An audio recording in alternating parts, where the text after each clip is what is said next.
Jack Harmon wiped the grease from his hands and looked at the alien device he had just fixed. The small purple machine hummed with new life, its lights blinking in a steady pattern. Another satisfied customer. Jack smiled and leaned back in his chair at his workshop on Mars Colony. His reputation for fixing things that others could not fix had spread across 3 star systems. If it was broken and strange, people brought it to Jack. The door to his workshop slid open with a soft hiss. A tall woman with short gray hair and a crisp blue uniform stepped inside. Jack recognized the patches on her sleeve, Interstellar Exploration.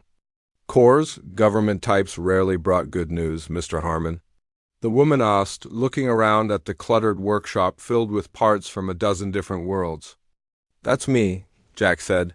He stood up and offered his hand. "What can I fix for you today?" The woman shook his hand firmly. "I'm Dr. Olivia Wright, and I'm not here with something broken."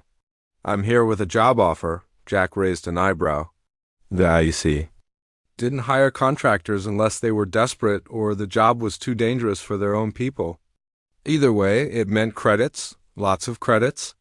"I'm listening," Jack said. Dr. Wright pulled out a small device and placed it on the table. It projected a hologram of a planet with swirling green clouds. "This is Epsilon Eridani 4, 3 months ago we discovered a massive cave system under the surface." The hologram zoomed in, showing a network of tunnels and vast chambers filled with crystal formations that glowed with an inner light. "Pretty," Jack said. "But I don't see what this has to do with me. I fix machines. I don't explore caves." Dr. Wright smiled. "We've detected something in the deepest part of the cave system, something big and made of metal." She touched the device again, and the hologram changed to show a fuzzy scan of a large object buried in rock. "Our equipment can't get a clear reading because of strange electromagnetic interference in the caves. We need someone who can identify and possibly repair whatever this is if we can reach it." Jack looked at the scan more carefully. "And you think it's a ship?" "We don't know what it is," Dr. Wright said, "but it's not natural and it's not supposed to be there. The planet has no record of advanced civilization." Jack crossed his arms. "I'm not really the adventurous type. I like my workshop. I like knowing where my next meal is coming from. Cave diving on alien worlds isn't really my thing." Dr. Wright nodded as if she had expected this response. "The IEC is prepared to offer you 3 times your standard rate, plus exclusive rights to any technology we recover that isn't classified as a security risk." Jack tried not to look impressed, but his mind was already calculating what he could do with that kind of money. He could finally buy that new diagnostic system he had been eyeing for years. "When would you need me?" he asked, trying to sound casual. "The expedition leaves in 5 days. The journey to Epsilon Eridani takes 3 weeks. Dr. Wright handed him a datapad. "All the details are in here. The team is small, just 5 other specialists besides you. We want to keep this quiet until we know what we're dealing with." Jack took the pad and scrolled through the information. The pay was even better than she had said. Plus, first access to unknown tech? That was worth more than credits. That was reputation? That was future work? "I'll think about it," Jack said. Doctor Wright nodded. "We need your answer by tomorrow. This is time sensitive." She turned to leave but paused at the door. "Mr. Harmon, I should warn you, our preliminary scans suggest the object has been there for thousands of years. Whatever we find might change how we understand the history of this region of space." After she left, Jack sat back down at his workbench and stared at the datapad. A part of him wanted to say no. He had never left the Mars-Earth-Luna triangle before. The farthest he had traveled was to the asteroid mining stations. But another part of him, the part that had first drawn him to mechanical work, was curious. What was waiting in those caves? What kind of machine could survive thousands of years buried under an alien world? Jack decided to visit his old mentor before making a decision.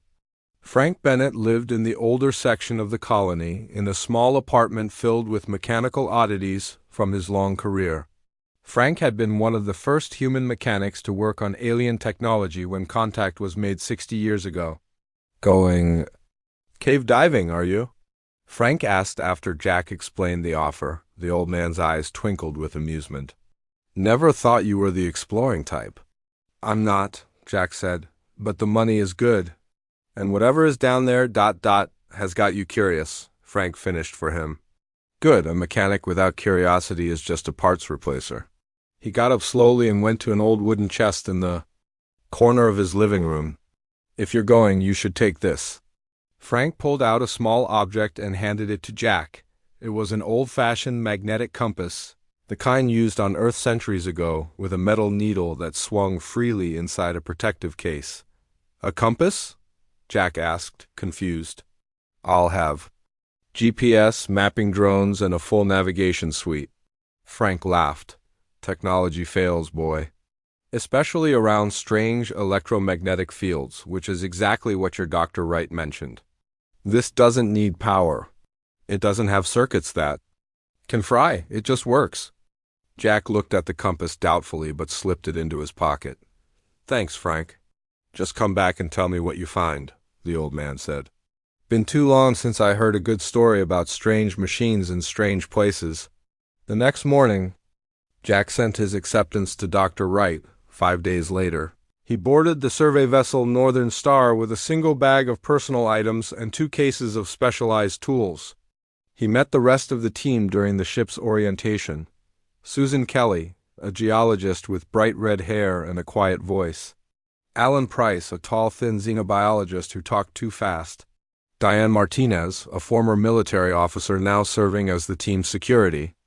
And Greg Collins, their pilot, who seemed to treat everything as a joke. As the ship broke orbit and began its journey to Epsilon Eridani, Jack spent hours in his cabin, studying the scans of the cave system and the mysterious object. At night, he dreamed of dark tunnels and strange machines that whispered to him in languages he didn't understand. The 3-week journey passed quickly as Jack familiarized himself with the specialized equipment they would use in the caves.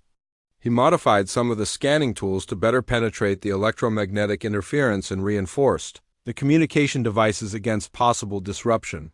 When the Northern Star finally entered orbit around Epsilon Eridani 4, Jack stood at the observation window and looked down at the swirling green clouds. Somewhere beneath that alien sky, beneath the rocky surface, something was waiting, something old, something that might change everything. He felt the weight of Frank's compass in his pocket and wondered if he would need it. He had a strange feeling that whatever they found in those caves would be unlike anything he had fixed before. Ready for briefing, Mr. Harmon? Dr. Wright's voice came from behind him. Jack turned away from the window. Ready as I'll ever be. Jack squeezed through the narrow passage, the walls pressing close on both sides. The blue light grew brighter with each step. His compass pulled forward so strongly now that he could feel it tugging against his hand. Behind him, the others followed.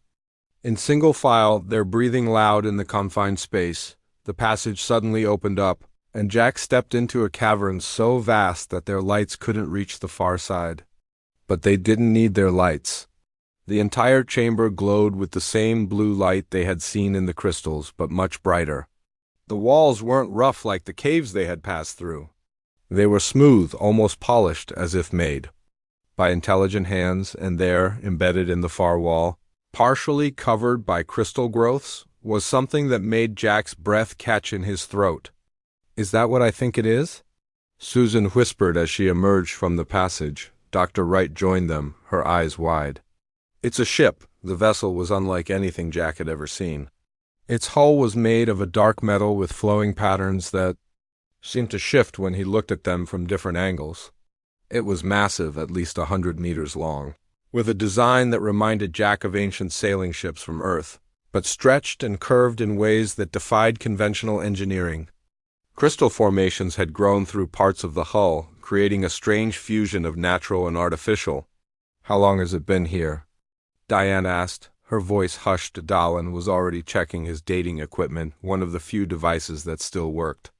According to these readings, approximately 3,718 years. That's impossible, Greg said. Look at it. There's no corrosion. No structural damage apart from the crystal growths. Nothing sits in a cave for nearly 4,000 years and looks this good. Jack moved closer to the ship, drawn by a mechanic's curiosity. As he approached, he noticed an opening in the hull, where crystals had pushed through from the inside, creating a jagged doorway. "Dr. Wright," he called, "I think we can get inside." The team gathered their equipment and approached the opening cautiously. Diane insisted on going first, her hand resting on her sidearm. Jack followed close behind, his heart pounding with a mixture of fear and excitement. Inside, the ship was even stranger than its exterior suggested. The corridors were curved and flowing, without sharp angles or straight lines. The walls were made of the same dark metal as the hull, with the same shifting patterns that seemed to move when viewed from the corner of the eye. Small crystal formations had sprouted in various places, glowing with blue light that provided enough illumination to see by. "This architecture isn't like any known species," Alan said, running his scanner along the walls. "Not Arcturian, not Centaurian, nothing in our database." They moved deeper into the ship, finding rooms with what appeared to be control panels and strange devices whose purpose they couldn't guess. Everything was built on a scale slightly larger than human proportions, suggesting the original crew had been taller than the average person. Jack was drawn to what he believed was the engine room. The space was dominated by a large spherical chamber in the center, surrounded by curved control panels. Crystal growths had penetrated the sphere, filling it with blue light. As Jack examined one of the control panels, trying to make sense of its design, he noticed something odd. A tool he had placed on the panel had moved slightly when he turned away. He put it back and deliberately looked away, then quickly looked back. The tool had shifted position again, just a few centimeters. Jack felt a chill run down his spine. "Hey, has anyone else noticed things moving when they're not looking?" "Like what?" Greg asked, coming to join him. "Small things, like someone's touching them when your back is turned?" Greg looked uncomfortable. "I thought I was imagining it. My water bottle kept ending up on the other side of my pack when I wasn't looking."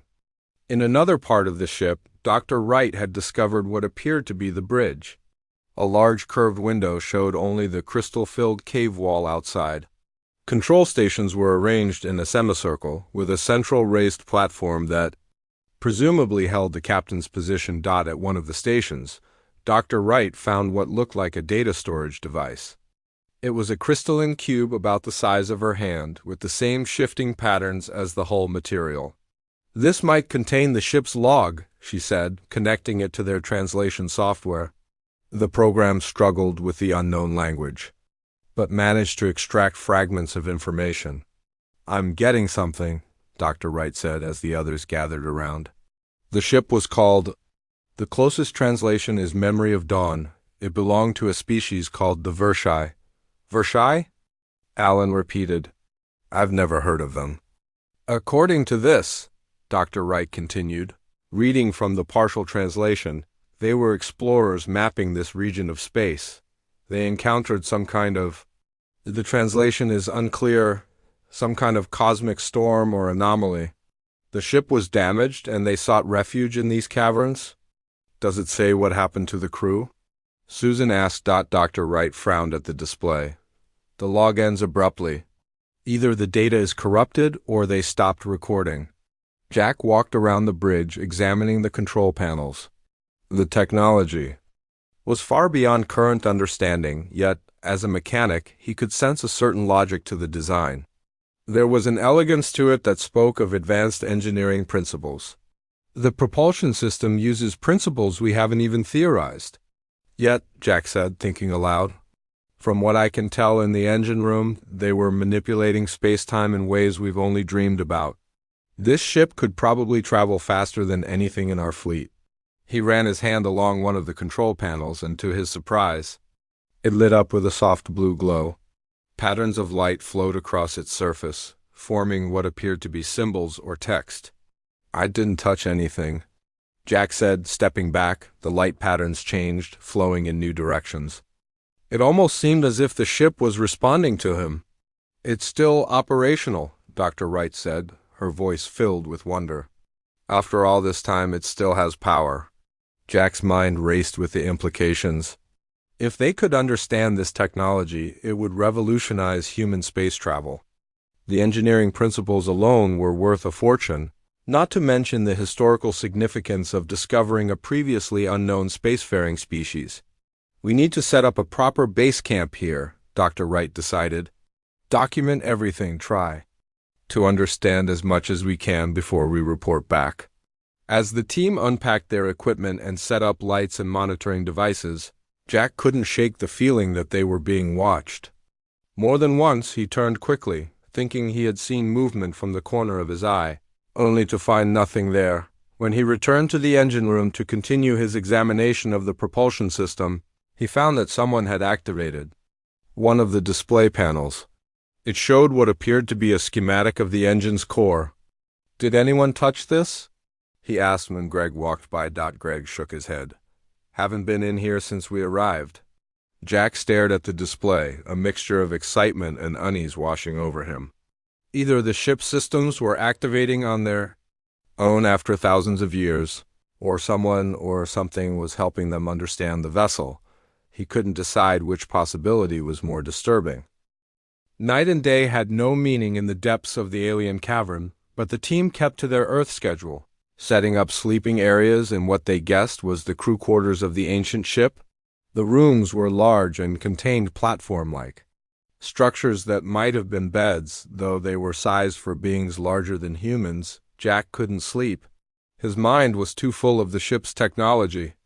After tossing and turning for hours, he gave up and decided to return to the engine room.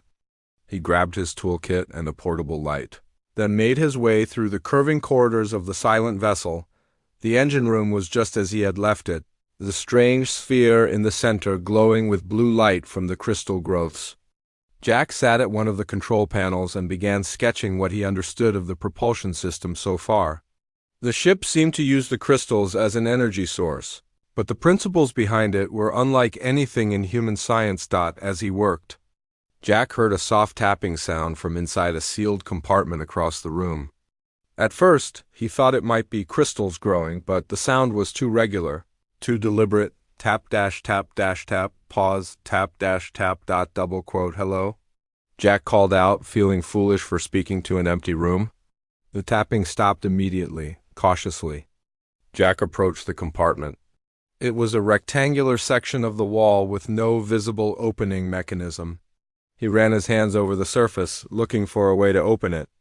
To his surprise, a panel slid aside at his touch, revealing a small storage space filled with tools. The tools were clearly designed for maintenance of the ship's systems. They had curved handles that would fit the larger hands of the HFY, with strange attachments that Jack couldn't identify.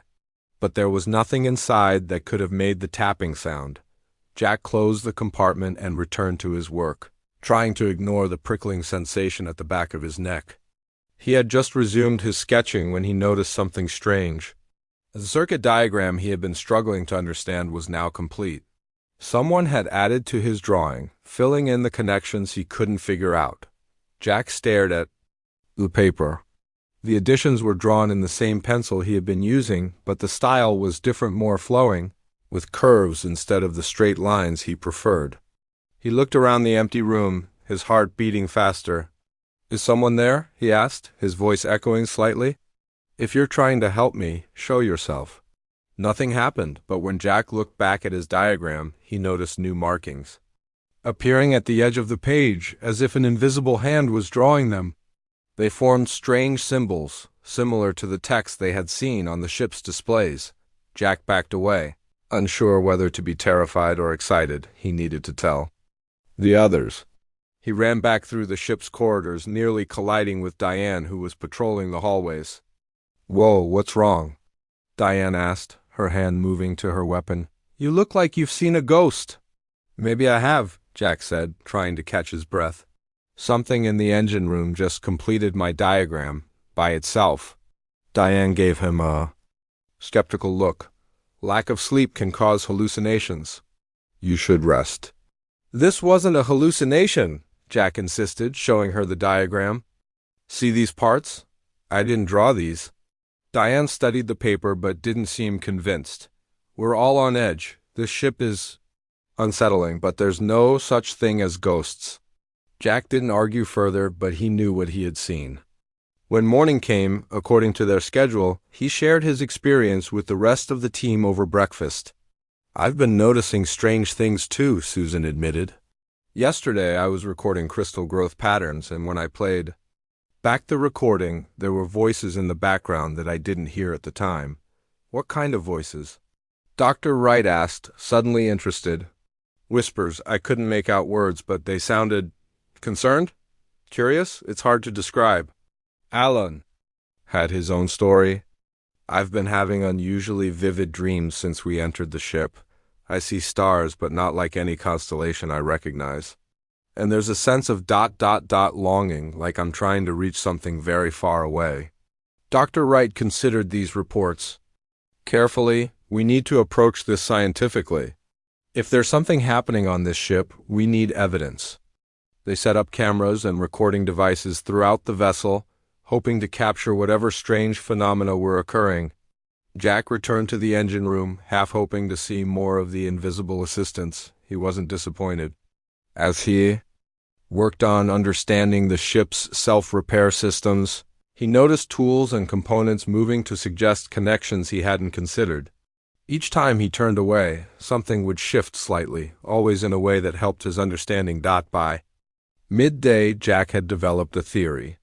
"The ship is alive," he told the others when they gathered to share findings.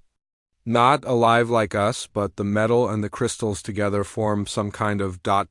work. It can think." "That's a big leap," Dr. Wright said. "Not really," Alan chimed in. "I've been studying the relationship between the hull material and the crystals. The crystals conduct energy in ways similar to neural pathways.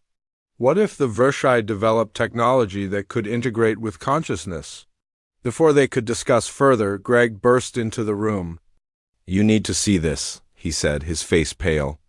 "I found a new section of the ship." Greg led them to a part of the vessel they hadn't explored yet. A hidden door had opened in what they had thought was a solid wall, revealing a large circular chamber. The room was filled with crystal formations more elaborate than any they had seen before, forming patterns that reminded Jack of circuit boards. "I was just talking to myself, trying to figure out the ship's navigation systems," Greg explained, his voice shaking slightly, "and I heard someone answer me." "What did they say?" Dr. Wright asked. "He said his name was Thalion, and he was the navigator of the Memory of Dawn. He told me they were caught in a cosmic storm and sought refuge in these caverns, but their bodies couldn't survive, so they became one with the ship." The team looked at Greg with varying degrees of disbelief and concern. "Greg," Diane said gently, "when was the last time you slept?" "I'm not hallucinating," Greg insisted. "Thalion is real. She's here, they're all here, inside the ship somehow." As if to confirm his words, the crystals in the room pulsed with blue light, and the walls of the chamber displayed flowing patterns of energy. The patterns formed shapes that almost looked like tall, slender figures. "The crystals," Susan whispered. "They're growing in patterns that mimic neural pathways. What if they're not just growing randomly? What if they're recreating something?" Alan's eyes widened as he connected the dots. The HFY found a way to upload their consciousness into the ship's systems as their physical bodies failed. The ghosts aren't supernatural, they're digital echoes of the original crew. Jack thought about the helpful movements in the engine room, the completed diagrams, the tapping sounds. Not ghosts in the traditional sense, but minds preserved in technology so advanced it seemed like magic. "They're trying to communicate with us," Jack said. "They've been helping me understand the ship's systems." The crystals pulsed again, brighter this time, and a low humming filled the chamber. The flowing patterns on the walls became more distinct, forming tall, elegant figures with long limbs and large eyes. They weren't solid, more like projections made of light and shadow, but they were clearly the forms of the HFY crew, and they were looking directly at the humans who had discovered their ship after 3,718 years of waiting. No one on the team moved as the glowing figures of the HFY surrounded them. The beings of light and energy were tall and slender, with 4 long arms and large, almond-shaped heads. They had no mouths, but their large eyes seemed to express emotions as they studied the humans. "Can you understand us?" Dr. Wright asked, her voice barely above a whisper. One of the figures stepped forward. Its form rippled like water as it moved. It reached out with one long arm and touched the wall. Instantly, symbols appeared, flowing across the surface. "They're writing something," Susan said. Alan checked his translation device. "It says, 'We understand now. We have learned your language from your minds and your devices.'" The figure touched the wall again, and new symbols appeared. "We are the crew of the Memory of Dawn. We have waited 3,718 of your years for someone to find us. What happened to you?" Jack asked, addressing the figure directly. The symbols flowed faster now. "Our ship was damaged in a cosmic event. We sought shelter in these caverns. Our bodies could not survive. But we found a way to preserve our consciousness in the ship's systems, using the crystals to expand our network. We have been here, aware but trapped, unable to leave or call for help. They've been conscious all this time," Greg said, his voice filled with awe. "And just waiting." The Vershai continued their explanation through the wall display.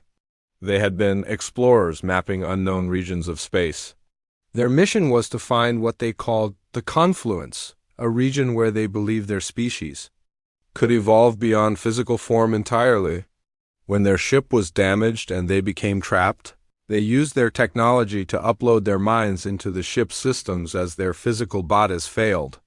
"We have watched the crystals grow through our hull for millennia," the translation read. "We have expanded our consciousness throughout the cave system, but we cannot leave. We cannot complete our journey." Jack stepped forward, his mechanic's mind already working on the problem. "Your ship can be repaired," he said. "The damage to the hull can be fixed. The systems can be restored." The glowing figure that seemed to be their leader tilted its head, its eyes brightening. More symbols flowed across the wall. "You understand our technology?" "Not entirely," Jack admitted. "But you've been helping me figure it out. Together, we might be able to make the Memory of Dawn fly again." Dr. Wright pulled Jack aside. "What are you suggesting?" "This ship is an archaeological treasure. It should be studied, preserved." Jack looked at the glowing figures watching them. "They're not artifacts, Dr. Wright. They're alive in their own way. They've been trapped here for thousands of years. Don't they deserve a chance to complete their journey?" The team debated through the night. Dr. Wright argued that the scientific value of the ship and the knowledge of the Vershai civilization was too important to lose. Diane worried about the security implications of helping an unknown alien intelligence with advanced technology. Susan and Alan were fascinated by the possibility of communication with the Vershai, learning about their culture and history. Greg sided with Jack. "We came here to explore, to discover. What greater discovery could there be than helping a lost crew find their way home?" In the end, Dr. Wright made a bold proposal. "We'll help you repair your ship," she told the Vershai, "if you'll share your knowledge with us. Your technology, your history, your understanding of consciousness, transfer it could revolutionize human science." The Vershai considered this offer, their glowing forms pulsing as they communicated among themselves. Finally, their leader touched the wall again. "We agree. We will share all we know. Some of us will remain behind as copies to teach you, while our primary consciousness continues the journey." Over the next week, Jack worked alongside the Vershai consciousness, repairing the ship's systems. The aliens guided his hands, showing him how to mend circuits he didn't understand and calibrate devices that operated on principles unknown to human science. The crystals that had grown through the hull were carefully shaped rather than removed, integrated into the ship's systems to enhance its capabilities. As Jack worked, the Vershai shared their knowledge through direct data transfers to the team's computers. They provided information about their propulsion technology, their methods of consciousness transfer, and star charts of regions humans had never explored. "They're giving us centuries of advancement in a week," Alan said, his eyes red from reading through the data. This will change everything we know about physics, biology, computer science, ... On the seventh day, the repairs were complete. The memory of Dawn hummed with power, its systems fully operational for the first time in millennia. The crystal growths that had once trapped it now enhanced it, creating a hybrid of HFY and natural technology that was more powerful than the original design. "It's time," Jack said, stepping back to admire their work. The engine core glowed. With blue energy pulsing like a heartbeat, the team gathered their equipment and samples, preparing to return to the surface. As promised, copies of several HFY consciousnesses had been transferred to data crystals that would return with the humans, bringing their knowledge to Earth. "We cannot thank you enough," the leader's message read. "Our journey can finally continue." "Where will you go?" Jack asked. "To this confluence you mentioned?" "Yes, it lies beyond what you call the Orion Arm, in a region where space and time behave differently. There, we believe we can evolve beyond even this form, becoming pure energy and thought." Jack felt a strange sadness at saying goodbye. He had grown attached to the alien minds that had worked alongside him, guiding his hands and sharing their knowledge. "Will we ever see you again?" he asked. The glowing figure seemed to smile with its eyes. "The universe is vast but not infinite. Paths that separate often cross again." The humans made their way back through the cave system, following the path they had taken down. This time, their journey was easier, as the crystals glowed brightly to light their way, guided by the HFY consciousness that had spread throughout the caverns. When they reached the surface, they turned to watch as the ground began to tremble. Slowly, majestically, the ancient vessel rose from the depths, crystals glowing along its hull like stars. It hovered above the planet's surface for a moment, as if saying a final farewell, then accelerated upward, becoming a streak of blue light that quickly vanished into the green clouds. Back on Earth, Jack established the Harmon Institute for Integrated Technologies, dedicated to studying and implementing the revolutionary principles learned from the HFY. The knowledge they had shared transformed human understanding of consciousness, energy, and propulsion. Within a decade, the first human ships using HFY-inspired technology were exploring beyond the solar system. Jack kept Frank's compass on his desk as a reminder of the adventure. Sometimes, late at night when he was alone in his office, he would notice it moving slightly, the needle pointing to the stars. And he would wonder if the memory of Dawn had reached its destination, if the HFY had found their confluence. The final message they had received from the ship as it passed beyond the solar system contained just 4 words: "Find us out there." And Jack knew that someday humanity would. The seasons changed, and the old tree in the park saw many more years pass by. Sarah was now older, with a few gray hairs mixed in with her brown ones. She still came to the park, but not every day like before. Life had become busy with her job and family. One spring day, Sarah decided to visit the old tree again. It had been a long winter, and she missed sitting under its branches. When she got to the park, she saw that something was wrong.